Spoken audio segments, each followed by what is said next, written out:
all fellow Thomasians. By the grace of God, we have reached this day.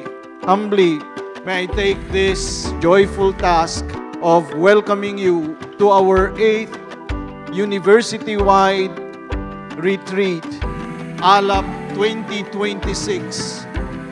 Pananampalataya, pag-asa, pag-ibig.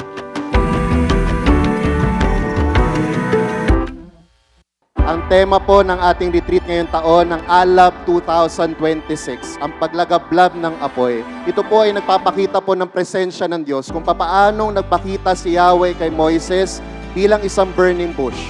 Hinihintay niya na yung mga wangis niya, yung mukha niya, ay makikita na rin sa bawat isa po sa atin. May alab kapag kaya nating makita ang mukha ng Diyos sa kapwa natin. My dear friends, ang alab ng pananampalataya ay hindi natin makikita sa libro lang. It is when we feel that God is with us. Alam po ninyo kapag nakikita ko lagi in the Arch of the Centuries, isang bagay nire-remind sa akin ng pagiging Thomasian hindi nagtatapos sa graduation. Ang sabi kay Father Jason, yung faith ko ay faith on the road. Dito po sa UST, parang ang sarap ng pananampalataya kasi ang lapit natin sa chapel, papaligiran tayo ng mga krus at mga images, ang daming signs of faith inside the campus.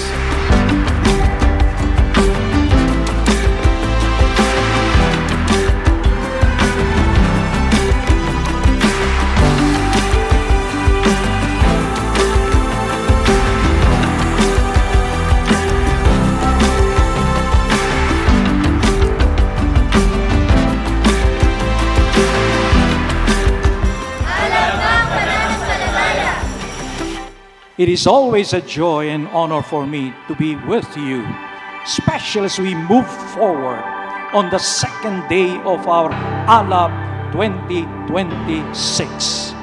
UST was founded in 1611. One thing has been handed on from generation to generation, a living flame of faith, hope, and love.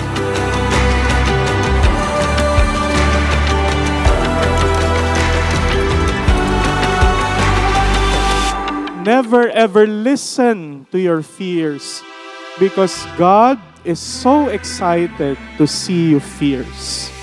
Salamat UST, salamat Panginoon. Habang buhay, may pag-asa. Dream, God's dream.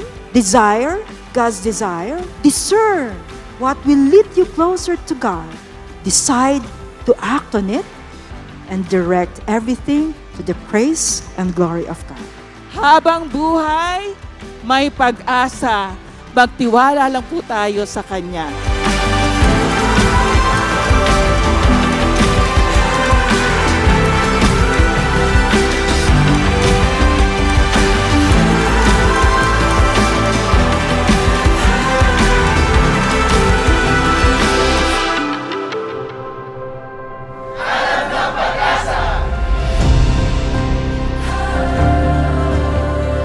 Kahapon, pag-asa, nung unang araw, pananampalataya, at sa huling araw po ng ating ALAP 2026, pag-ibig.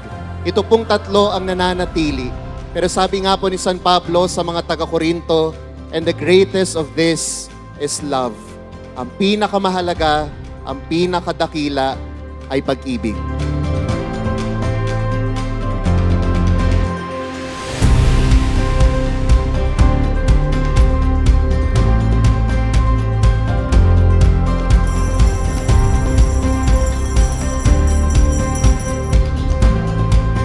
One, two, three. 1, 2, 3. Jesus loves you. I love you. The story of your life begins not when you love somebody. The story of your life begins when somebody really loves you. And you allow that person to really love you even if you do not love back. That is the beginning of our spiritual life. That is the beginning of our life of love.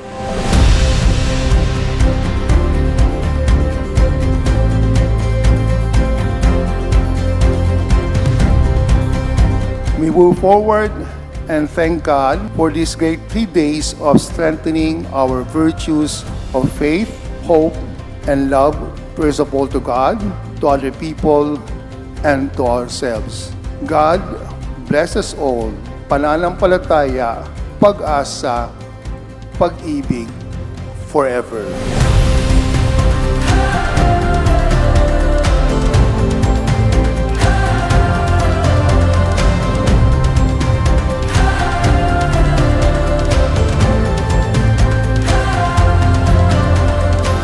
Yan, kaway-kaway tayo. Hello po, UST Jensen. Bakit masakit pagmahal? Kasi ang tunay na pagmamahal ay sacrifice. When the time comes that you're able to love those who want you dead, when the time comes that you're able to love with the love of the Lord those who treat you like their enemies, love has been completed. Ultimately, because it encompasses the whole of our life and directs our life to God.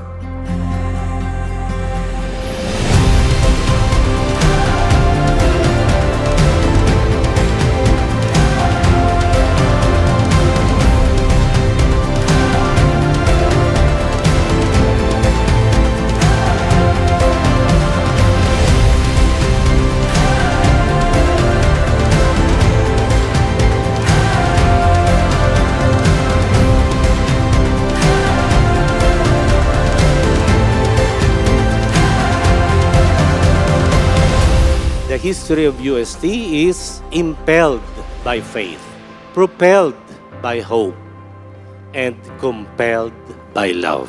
Go forth, Lumina Pandit. Spread the light of Veritas in Caritate. Spread the light of competence, commitment, and compassion.